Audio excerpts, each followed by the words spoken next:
So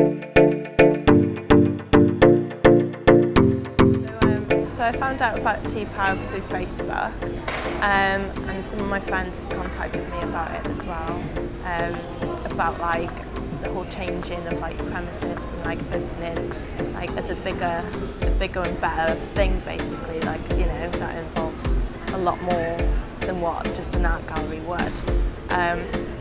And obviously with it being quite local to me, it was like a no-brainer to get involved with the place.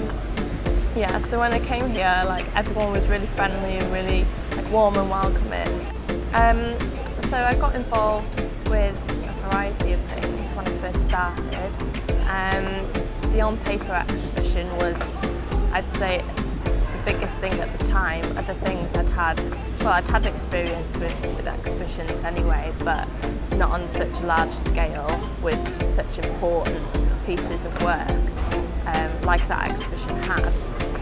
I'd never had to wear gloves before whilst handling anyone's artwork, so that was like really serious a thing to do. Yeah. So obviously, like with pieces like Damien Hirst pieces, which is like, I remember putting that one like in the box when we were packing it up, and I was like, whoa, this is really like weird that I'm touching his work right now.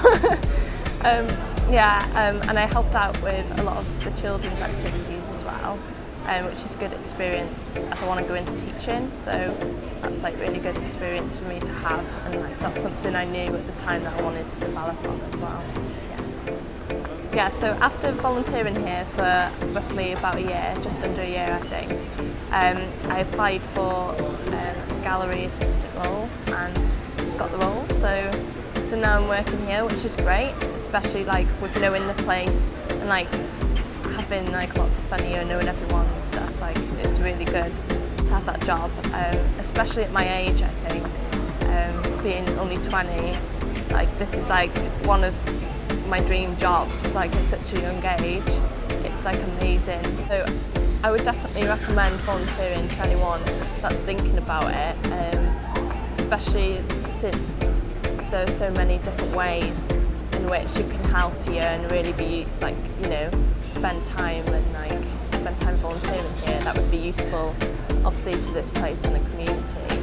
And there are so many different sides of volunteering. It doesn't have to be just arts based, but also within the arts based section there's still a lot of different things that you can do. So